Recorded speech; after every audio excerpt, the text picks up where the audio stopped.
Okay. Oh, hi. Welcome to the reading for the week of June 9th to 15th. So I'm going to just go through each card. I've already pulled the cards. I'll tell you the deck I used, the card, and kind of the meaning it is, and then I'll give my interpretation of it. So first we're going to start off with the Shaman's Oracle, the Shaman's Dream Oracle from Colette Baron Reid, and I pulled number 30, Horseman, Herald of Change. And so the Horseman and the Herald of Change is really about upliftment, spreading uplifting messages and good news, positive messages. It's about shifting our perspective from the dire into the potential. So it's really seeing best case scenarios coming from it, or just trusting that only good will come from this.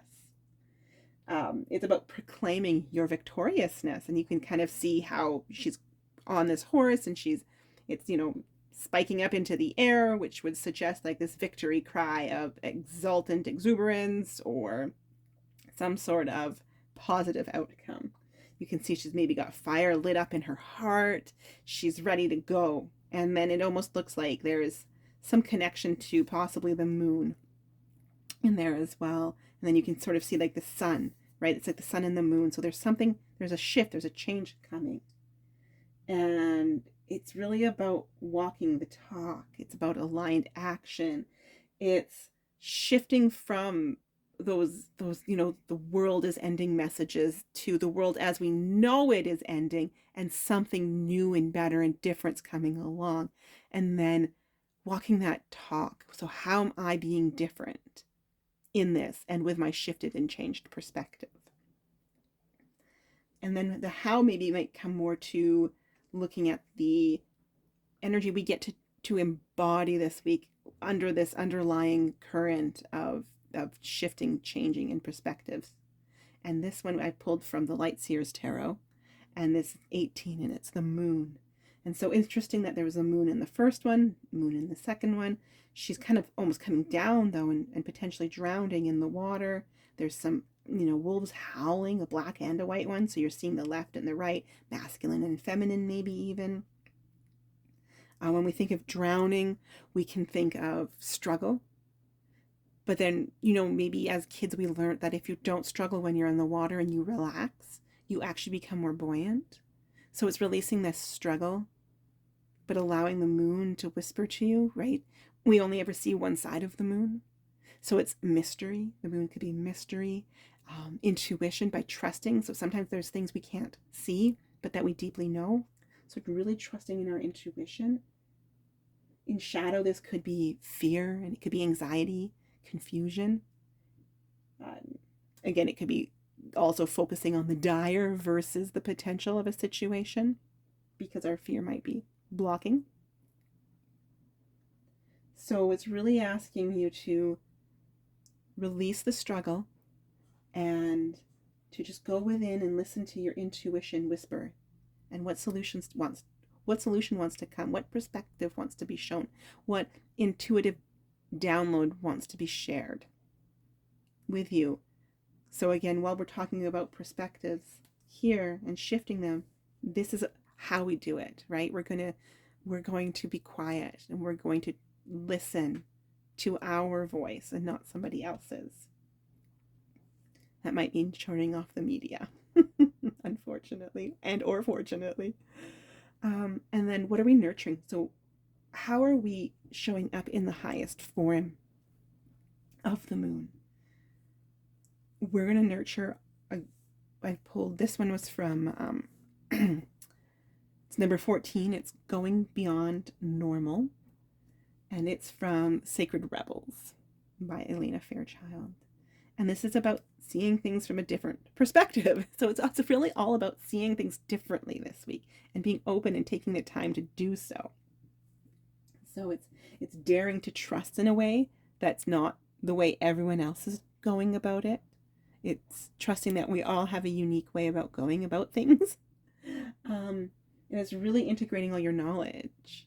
So much like water, a river needs the banks to flow. our intuition needs some sort of containment as well as it flows. So being quiet and letting those inspirations come to us, and then not over logicking them out, and invalidating them before we've even tried them, but rather taking those steps to, okay, I have this great intuitive download, this insight, this thing I want to try. How do I go and do it? And creating that masculine container to help your wisdom flow, but trusting that that container that's holding that wisdom for you is able to shift and change. And you're just naturally following this path that will lead you where is your greatest adventure.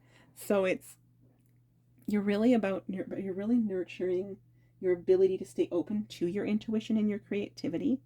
And much like you wouldn't look at a rose bush and look at the buds and say, well, these aren't flowers yet, cut them, because they're not going to bud, or there's too many of them, or you're going to allow that tree to blossom when it's ready to blossom and not force the opening of the flower. Likewise, you're not going to force the opening of your idea. You're going to allow it to unfold in the path that most serves it and be flexible. So it's having the courage to stand in your convictions and your truths. So when you're looking at if you're looking at things differently than others, and you're kind of seeing them and you're trusting in the mystery of it and not the not knowing of it, but the path of it, then you are going beyond normal. You're trusting a new story, something that's never been done. And that's where I think the greatest mystery and the most fun and adventure comes. And then, honestly, quite honestly, the biggest payoffs. So that would be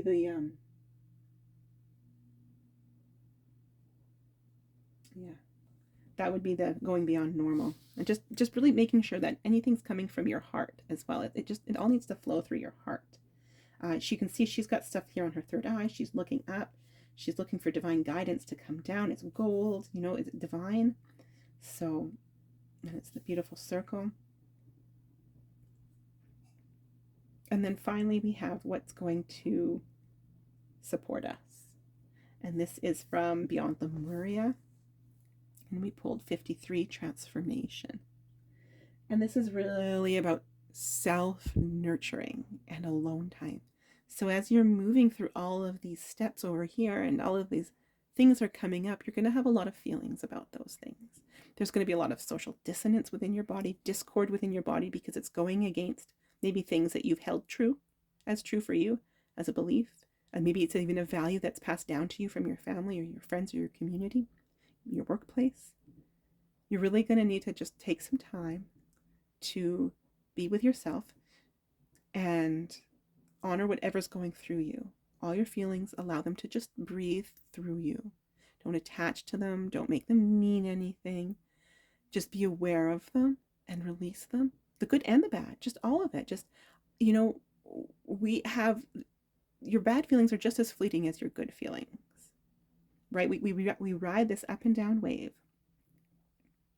And this is just about cocooning. You're just like a butterfly, right? You're in a chrysalis. You are transforming. And so you just go in, and you feel what you need to feel, and you be present with whatever's going on. You be present with where you're at, which is divinely perfect, exactly where it is right now.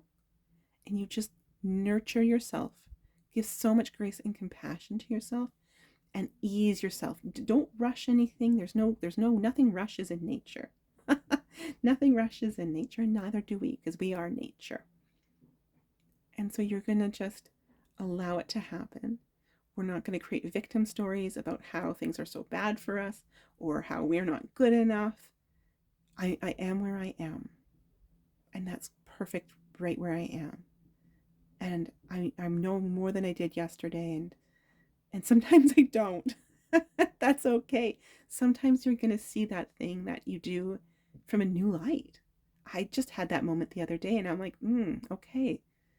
I'm seeing this from somebody else's perspective now, and what am I going to do with that information? And instead of feeling bad about it, I go, great, I'm glad I know this now. How can I move forward? And it's not going to be perfect, and that's okay. So we're really just working we're in a transformation bubble right here, where we can see that maybe things that we thought and things that we're thinking about and the way we're viewing things are shifting and changing. And they're changing for the positive in the sense that we are seeing potential instead of doom. That we're really going within and we're trusting that this path that we're going to take isn't normal, quote unquote normal. It's not common. And we're really going to honor that. And we don't have to tell anybody. So maybe even that's what the transformation is about. Not telling anybody. It's quiet. We just show up in our actions. We walk our talk. We don't have to proclaim anything to anybody about it, though. So that's what that's kind of going forward here. I think I'll probably release a fun little story like I usually do for the reads in the socials. I don't have anything right now, and I do want to keep these videos fairly concise and short. So that's where we're going this week. It looks like we've got stuff going on here where there's changing, we're going inward, we're following our own path, and we're just keeping quiet about it and nurturing and honoring ourselves. And then we circle back and we walk our talk. That's how we show up. And it's a loop, right? It's a concentric spiral. We're always going in circles, but we're moving up. We're always moving up. We're maybe experiencing a hardship, but from a different vantage point as well. That could potentially be something that's happening this week, where we have a different vantage point with which to look at things from, with a new lens, and give ourselves some renewed compassion. And that's what I've got for this week. So I hope you enjoyed the video. Let me know what you think. And of course, again, like I state in all my stuff, it's not perfect. I'm not a film student. I'm just a person who's excited to share some fun things. So I hope you enjoyed this.